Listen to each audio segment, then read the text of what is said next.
Okay, today we are moving through solving systems of two equations. So this is most likely a review for you. You learned this in algebra, and you also learned it in geometry when you talked about parallel and perpendicular lines. So solving systems of two equations. There are three ways to solve systems of two equations. One is through graphing, where the solution set is the intersection point of the two lines. So here's a reminder here. You can have 1, 0, or infinitely many solutions, 1, 0, or infinitely many solutions. And this is what they look like on a graph. One solution means that they have one intersection point here. 0 solutions mean that you have parallel lines, so they never touch, so they have 0 intersection points. And then infinitely many means that you have identical lines. Two lines are identical to one another. So we'll try an example. Let's go ahead and try one of our examples here. If you see this example here, solved by graphing. So in order for me to solve by graphing, I need it in a y equals mx plus b form. So I have, here's my solve by graphing number 1, negative 2x plus 3y equals 6. And my other line is x minus y equals negative 1. So my first step in order to solve by graphing is to put it in that y equals mx plus b so I can work with it a little bit better. So 3y equals 2x plus 6, divide by 3. And we have y equals 2/3 x plus 2. So now I can see where my starting point is and where my slope is. On this line, we'll subtract our x value, negative x minus 1, divide by negative 1. Remember, when you divide by a number, you have to divide each term. So y equals x plus 1 here. So now I have my lines in y equals mx plus b. Makes it a little bit easier for me to graph those functions. All right, so here's my little piece of graph paper. Draw my coordinate plane here. All right, so first line, my starting point is 2, 1, 2, and my slope is 2/3, so up 2 over 3. I can also get down 2 and back 3. And there's my line. Let me get my straight edge here. All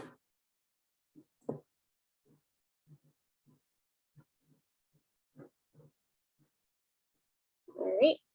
And then I also have an x plus 1. So I'm going to start at 1.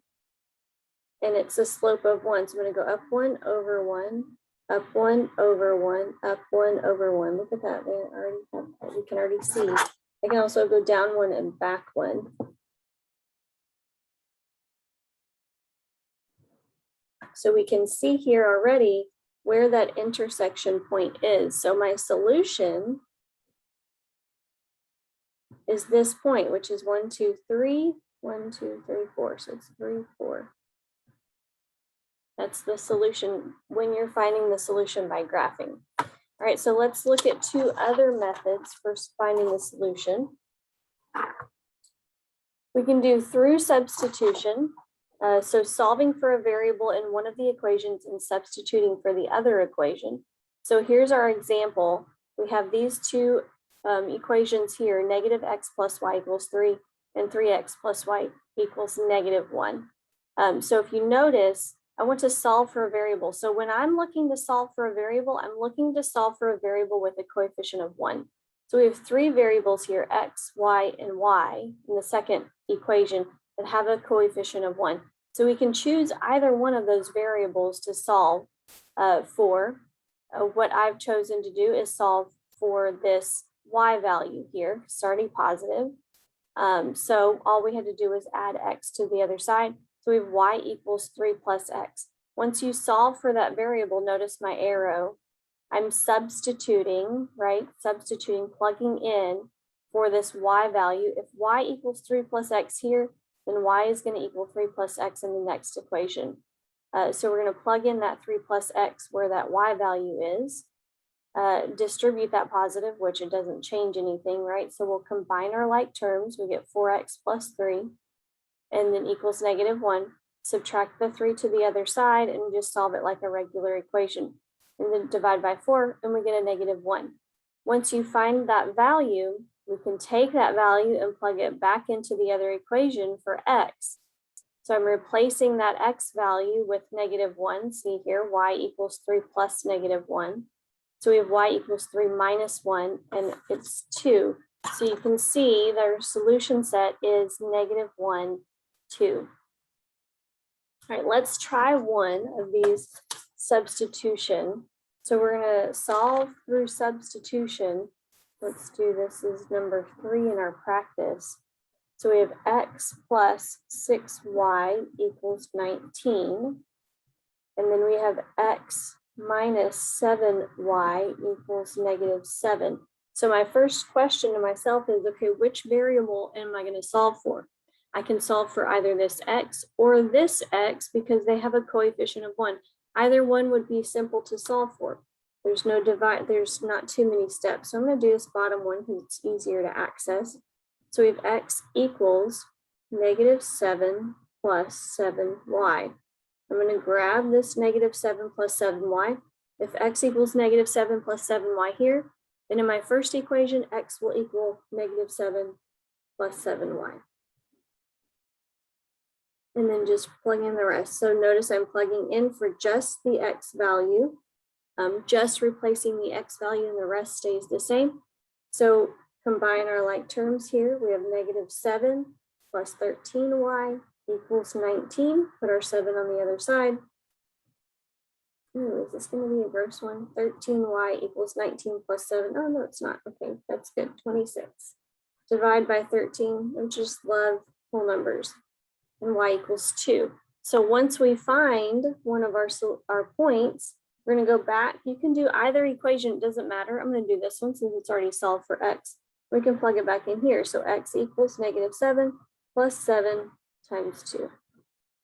So we have -7 plus 14, and x equals 7. So our solution is 7, 2. That's our point of intersection. That's our point of intersection. All right, last one, last method for solving is elimination. So let's check this one out. So our last method for solving is through elimination. And the way to do that is to solve the equation by eliminating one of the variables. So keep this in mind, they have to be the same value, opposite signs. So let's take a look at our two equations here. We have 2x plus 7y equals 16 and -2x minus 3y equals -8. So what I automatically notice when I'm thinking about, okay, how am I going to solve this, is that none of the variables have a coefficient of 1, right? So if they don't have a coefficient of 1, elimination might be your best bet. So you don't have to deal with fractions, just easier, right?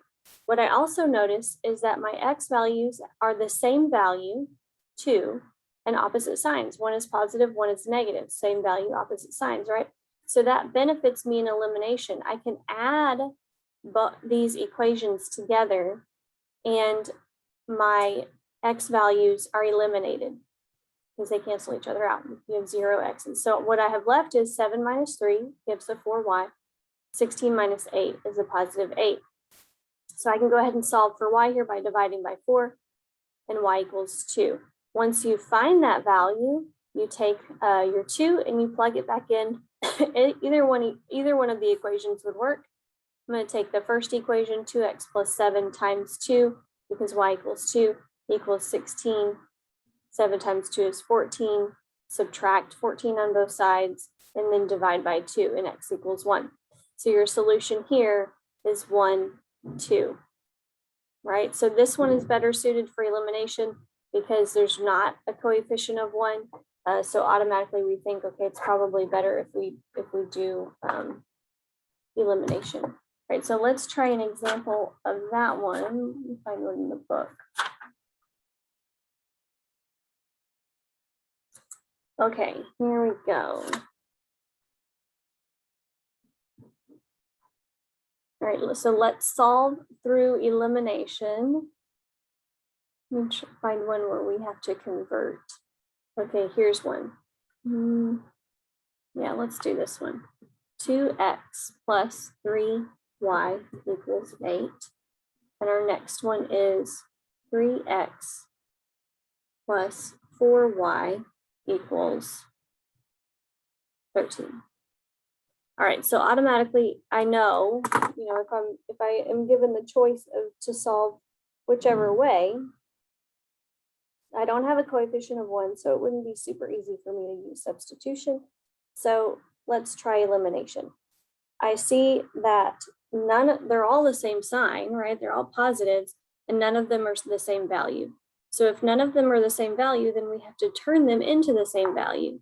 I would say let's do our x values. And what I want to do is, what can I multiply by 3 and by 2, or what's my least common multiple of 2 and 3? So I think about the multiples of 2, 2, 4, 6, 8, 10.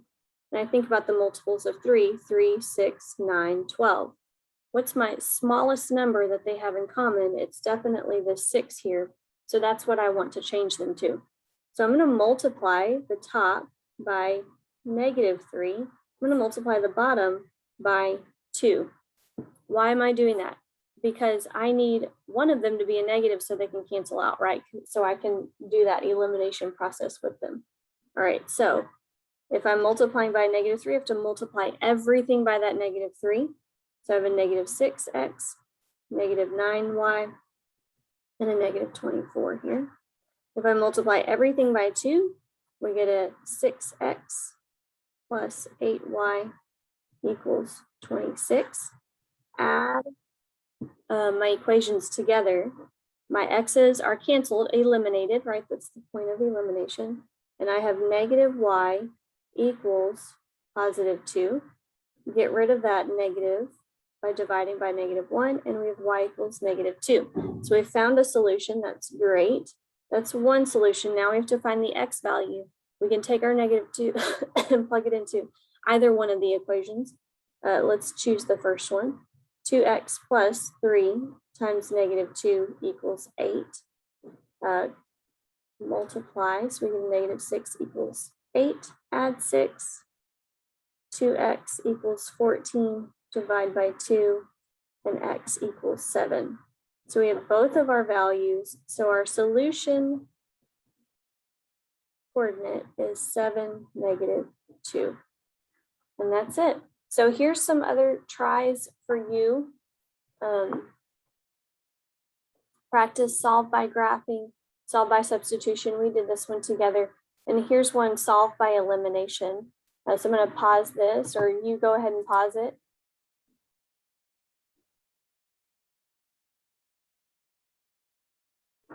Oh, I stopped sharing. That's what I did. Okay, you pause the video and try these out.